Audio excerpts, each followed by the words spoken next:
부교재 161페이지 상담의 기법에서 그 첫 번째 상담의 기법, 꿈의 분석에 대한 부분으로 이야기를 이어가면,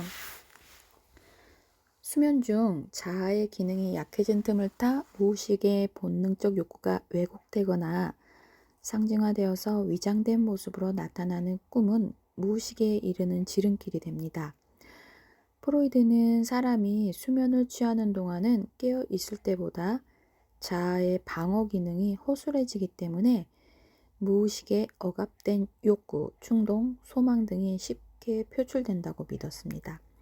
이러한 원리에서 내담자의 무의식을 분석하는 데 가장 좋은 수단이 꿈을 분석하는 것이고, 상담자는 내담자가 자신의 꿈에 대해 자유롭게 진술할 내용을 분석하여 무의식적 욕망을 의식화하도록 돕는다는 것이지요. 예를 들어서 숫자 3은 남자의 성기를 뜻하는데요. 프로이드 꿈에 나타나는 특정한 대상들을 보편적 상징과 관련하여 분석을 합니다. 이것은 보석 상자는 여성의 성기, 떨어지는 꿈은 도덕적 기준에 못 미치는 것에 대한 두려움이라고 합니다. 또한 악몽은 자기 처벌에 대한 욕망에 기인하는 것이라고 해석했는데요.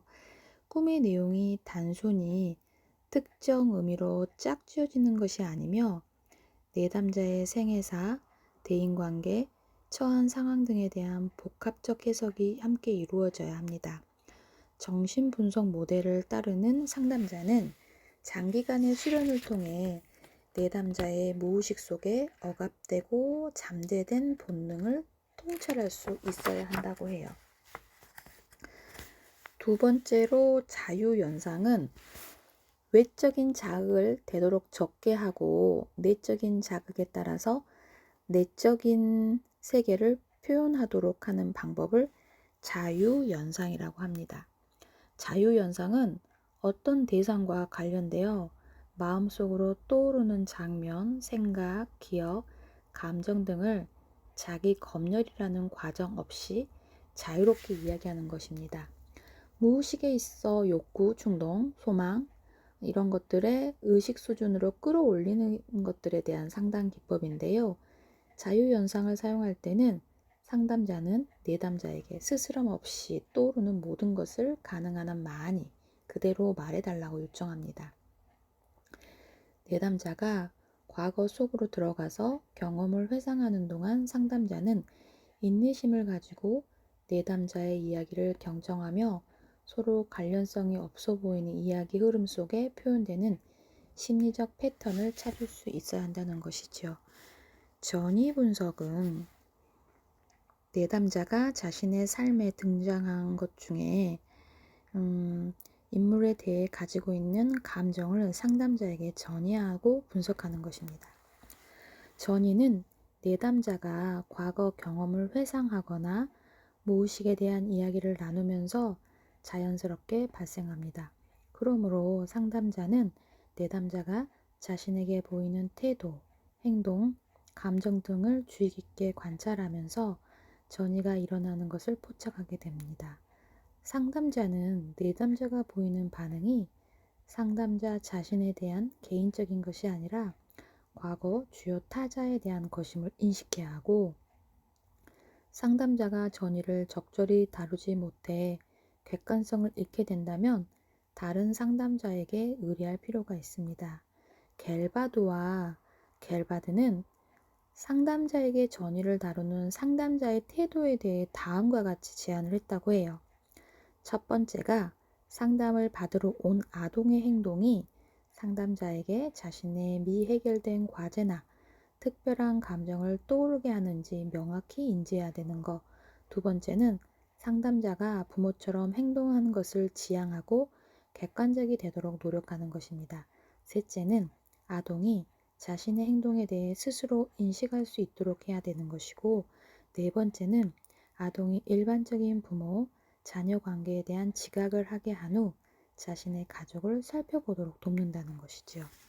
저항에 대한 분석은 저항은 내담자가 현재 상태를 유지하려고 하면서 상담의 진행을 무의식적으로 방해하는 것을 말합니다.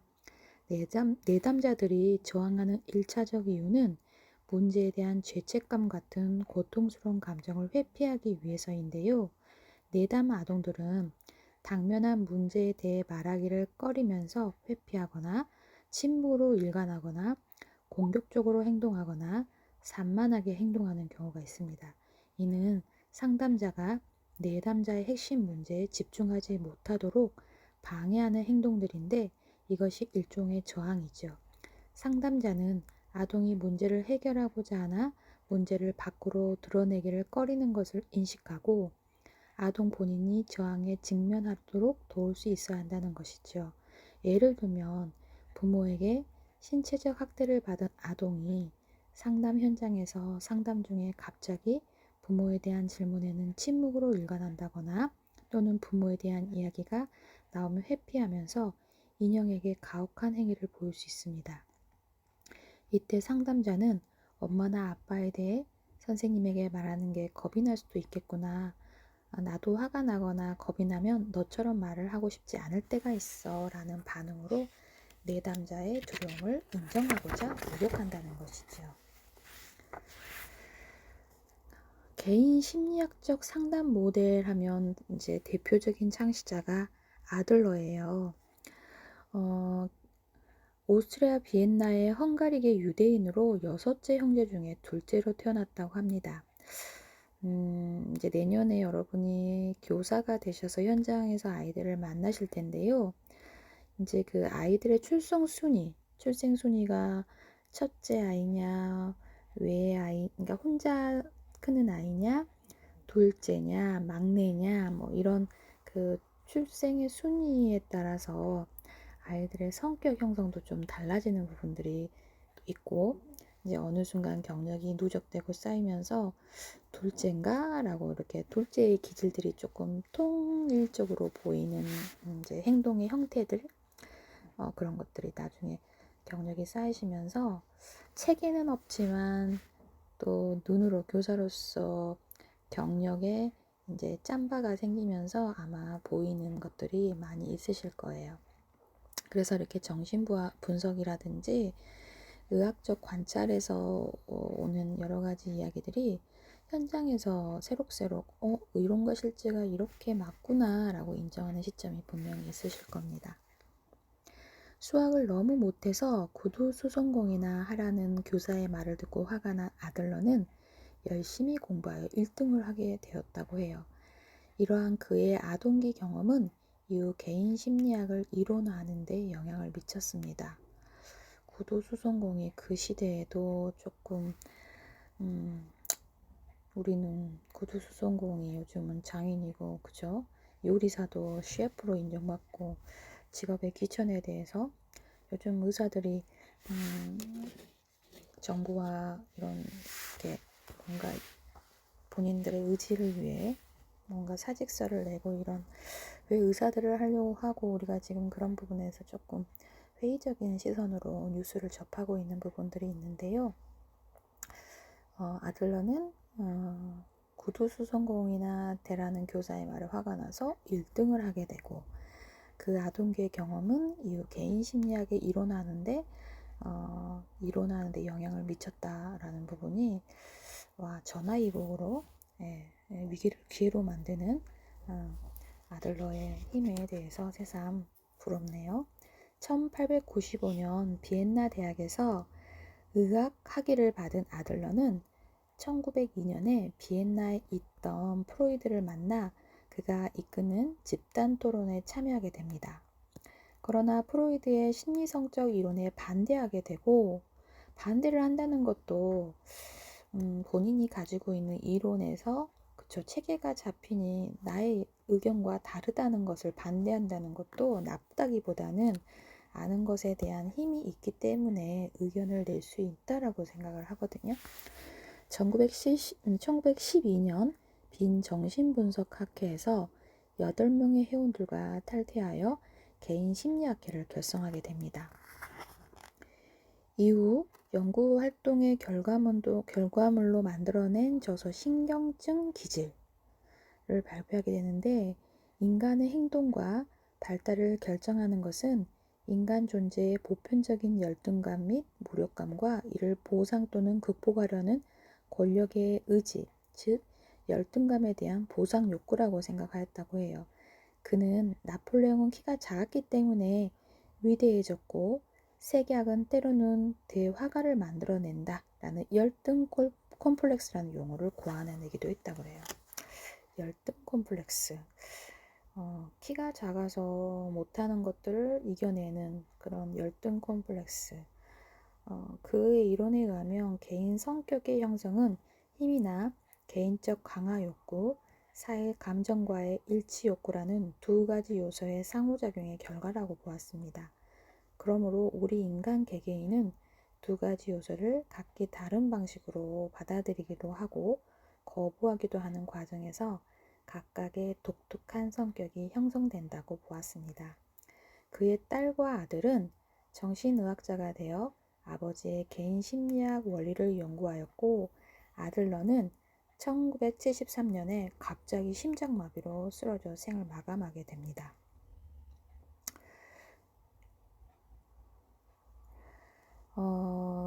아들러의 이제 주요 개념에 대한 이론을 조금 더 자세히 살펴보면, 인간이란 하나의 온전한 전체이며 단순화하거나 쪼갤 수 있는 대상이 아니라고 보았습니다.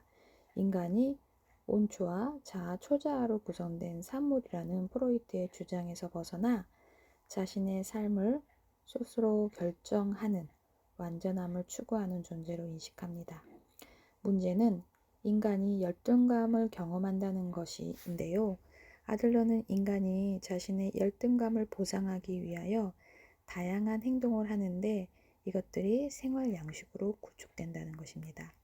아들러는 유아기의 생활 양식의 대부분이 형성되고 성인이 되어서도 개인의 생활 양식은 거의 변하지 않는다고 생각합니다. 물론 상황이나 시기에 따라 새롭고 독특한 생활 양식을 학습하지만 그것을 어릴 때 이미 형성된 생활 양식의 확대일 뿐이라는 것입니다.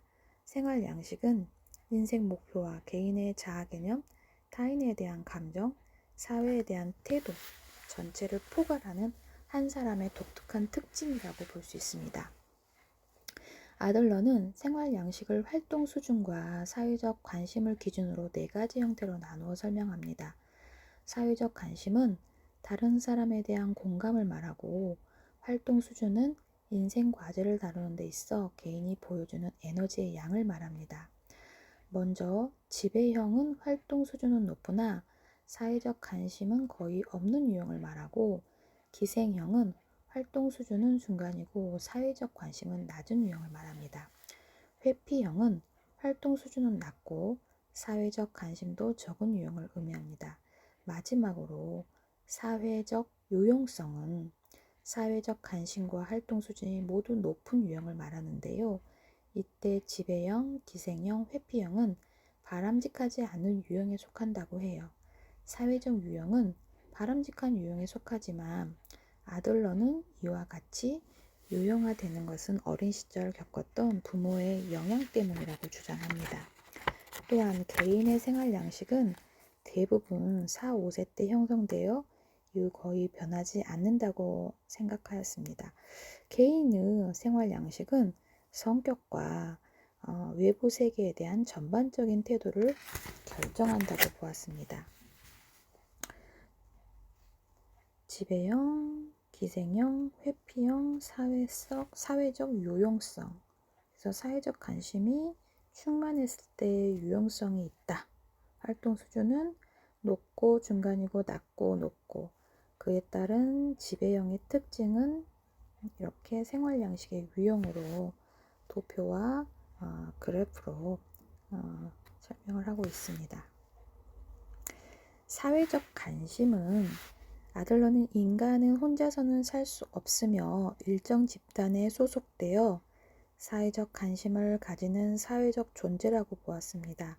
즉, 인간은 사회적 관심을 추구하는 존재이며 이는 공감, 타인 지향, 지역사회에 대한 애정, 이웃과의 우정, 공동체 의식 등 이타성을 추구하는 다양한 것으로 표현하게 됩니다.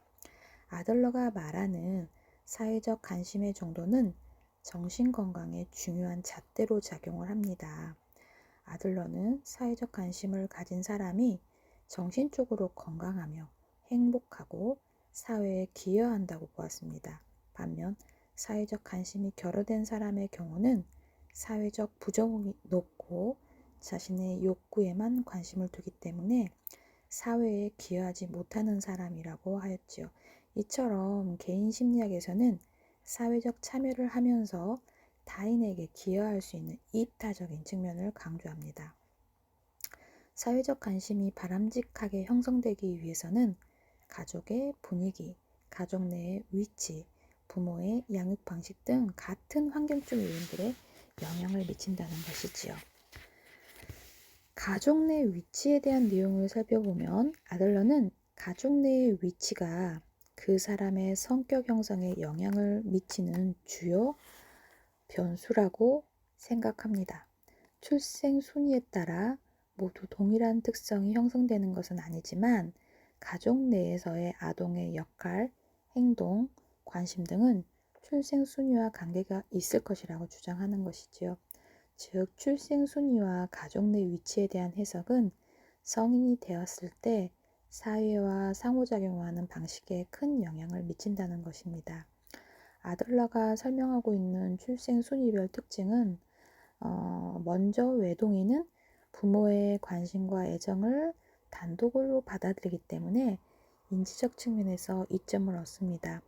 언어의 습득, 다양한 인지적 활동, 성인의 양식 등은 학습하기 쉬운 환경이 되기 때문입니다. 한편 동료나 친구들과의 관계에는 어려움을 겪을 수 있습니다. 관심의 한가운데 있는 것을 즐기며 만약 자신의 요구를 받아들이지 않을 때는 분노를 보이고 비협조적 행동을 합니다. 성인에게 의존적이고 나누고 타협하며 공동으로 하는 협동 작업에 미숙하다는 것이죠. 한편 마지는 가족 내에서 가장 큰 관심의 대상이 됩니다. 특히 아들의 경우가 더욱 그러합니다. 마지는 둘째 아이의 탄생에 대해 불안감을 가지고 있으며 내성적이고 품행이 단정하고 부모를 기쁘게 하기 위해 노력합니다. 둘째 아이는 외향적이고 창의적이며 자유로운 사고를 하는 사람이 될 수 있습니다. 부모는 첫째 아이에 비해 둘째 아이에게 비교적 간대하고 규칙에 덜 엄격하게 됩니다. 이 말은 정말 현장에서 아마 여러분이 분명히 경험하게 될 상황이라고 저는 생각이 들어요. 맞아요. 둘째는 경쟁심이 강하고 사랑받지 못한다는 느낌을 받을 수 있어요. 여러분 중에 혹시 둘째가 있으신가요? 저도 이제 위에 오빠가 있고 저가 출생순위로 이제 아들 하나 딸 하나를 엄마가 두셨는데 아빠한테 아빠 저는 막내지요 라고 물어보면 막내가 막내라기보다는 너는 둘째야 라고 막내의 그런 애교나 그런 부분으로 받아주시지 않고 둘째로 조금 강하게 키우시고 싶으시는 마음이 있으셨나 봐요. 막내는 주로 왕자나 공주처럼 여겨지고 모든 가족 구성으로부터 도움을 받아 응석바지가 될 수 있습니다. 응석바지란 단어가 또 새삼 옛날의 단어인데 여러분들은 이런 단어 쓰지 않으시지 않나요? 또 부모님한테 학부모님들한테 상담하면서 응석바지라는 단어를 함부로 쓸 수는 없잖아요. 그리 좋지 않은 단어이지만 그래도 눈에 익혀두고 귀로 익혀두는 것도 나쁘지 않을 것 같습니다. 네 번째로 열등감은 현재보다 나은 상태인 완전성을 실현하기 위해 노력하는 존재인 인간은 사회적 존재로 살아가면서 타인의 삶과 자신의 삶을 비교하기 시작합니다. 상대방보다 자신이 부족하다는 생각을 갖게 되면 열등감을 느끼고요. 아들러는 열등감에 빠지게 되는 이유로 자신의 신체상에 대한 열등감, 부모의 과잉보호로 인한 열등감, 부모의 방임이나 양육적 태만으로 인한 열등감을 들게 됩니다. 신체상에 대한 열등감은 부모에게 물려받은 자신의 신체를 어떻게 생각하는가에 대한 열등감이지요. 부모의 과잉보호는 자녀가 독립적으로 생활하는 데 방해가 됩니다. 과잉보호를 받은 아동은 자신감이 부족하고 인생의 난관에 부딪혔을 때 문제 해결 능력이 부족하다는 생각에 열등감에 빠지게 됩니다. 부모의 방임이나 양육 태만도 아동의 열등감을 야기하게 됩니다. 아동은 부모가 자신을 충분히 사랑하지 않으며 자신이 사랑받을 가치가 없다고 생각하여 열등감에 빠지게 쉽습니다. 개인 심리학에서는 열등감의 기능에 대한 관심을 가지게 되는데 아동기부터 형성된 열등감은 성인기 이후에 신경증을 일으키는 주 원인이 된다고 해요. 열등감은 자신을 평가절하하는 것이 아닌 자기 완성을 위한 매개체가 될 수도 있습니다. 즉, 열등감은 자기 완성을 위한 필수 요인으로 생각하므로 우월성을 추구하기 위해 건설적인 생활 양식을 키워가며 열등감을 극복하려는 의지와 노력을 통해 자기 완성을 위해 매진하게 된다는 것입니다. 또한 열등감의 부정적인 면보다 긍정적인 면을 추구했던 개인 심리학에서는 열등감을 지배하지 못한다면 파괴적 생활 양식으로 이어질 수 있기 때문에 심리적 건강을 위해 열등감을 지배하고 극복해야 한다고 주장하고 있습니다. 그렇다면 상담에 대한 기법은 어떻게 형성되는지 살펴보도록 하겠습니다. 첫 번째, 치료력 관계 평가와 분석, 통찰과 해석, 재전향으로 단계를 4단계로 나눌 수 있는데 아들러 학파는 변화시키고자 한다면 심리치료가 필요하지만 생활 양식 안에서 변화를 만들어내려고 한다면 상담이 적절하다는 치료와 상담의 목적을 가지게 됩니다. 또한 의미 있는 변화가 있었다면 심리치료를 마칠 때 생활 양식의 변화로 나타날 것이라고 주장합니다. 아들러 학파는 심리치료와 상담에 매우 폭넓게 이바지하고 있고 상담의 4가지 과정을 구체적으로 안내하고 있습니다. 첫 번째, 좋은 치료적 관계를 맺기 위한 노력으로 상담에서는 존경과 상호 신뢰의 관계를 수립하고자 한다는 것이지요. 이러한 관계를 발전시킴으로써 내담자와 상담자의 목표가 비슷해질 수 있습니다. 내담자가 자기 자신과 자신의 목표를 표현하는 것을 잘 듣고 관찰해야 합니다. 내담자의 상담 방해 행동은 무시하거나 교육적 측면으로 돌려야 한다는 것이죠. 평가와 분석은 평가는 관계 형성에서부터 시작을 하고 대부분 첫 회기에서 내담자에 대한 많은 관찰이 이루어지는 이후 평가에서 비교 대상으로 활용할 수 있습니다. 평가 과정에는 대부분 가족, 역동 및 초기 회상에 대한 정보가 포함됩니다. 가족 역동과 가족 구도, 초기 회상, 꿈, 어린 시절 꿈과 최근에 자주 꾸는 꿈에 관심을 갖고 개인이 좋아하는 것이나 미래에 대해 갖는 두려움에 대해서 알아낼 수 있다고 해요. 기본적인 오류, 자질이 이제 2번째 단계 평가 분석에 해당이 되고 3번째 통찰과 해석은 정보들을 분석하고 평가하는 과정을 통하여 내담자가 자신의 행동에 대해 통찰할 수 있도록 설명하는 것입니다. 해석의 시점은 내담자의 목표를 향해 진행하는 과정에 따라 달라집니다. 내담자가 목표를 성취하는 데 방해가 되는 잘못된 목표와 행동에 대해 통찰력을 길러야 합니다. 4번째 재전향은 목표를 완수하기 위하여 신념과 행동을 변화시키는 것입니다. 생활 양식을 탐색함으로써 바뀔 수 있는 치료적 목표를 완수하도록 돕고 위험을 감수할 수 있고 인생 초기에 만들어진 것을 바꾸고 싶은 행동의 변화를 가져올 수 있다는 것이죠. 그래서 즉시성, 격려, 마치 뭐뭐처럼 행동하기, 하던 일 멈추기, 상상하기, 내담자 스프의 침뱉기, 내담자가 하는 행동의 목적을 평가하고 그런 다음 그 행동이 매력적이지 않다고 지적한다는 거예요. 진퇴양난 피하기, 버튼 누르기 기법, 역설의 의도, 과제 설정과 계약, 과제를 내주는 것. 그래서 과제로 인해서 생활에 영향을 미치지 않도록 주의 깊게 이루어져야 되는 부분. 인생 과제야 심리치료, 종결과 면담을 요약하기. 그래서 아들러와 프로이트를 이제 정신분석적 모델과 개인 심리적 모델을 분석해서 172페이지에 표로 분석해 놓은 게 있어요. 참고하시길 바랄게요.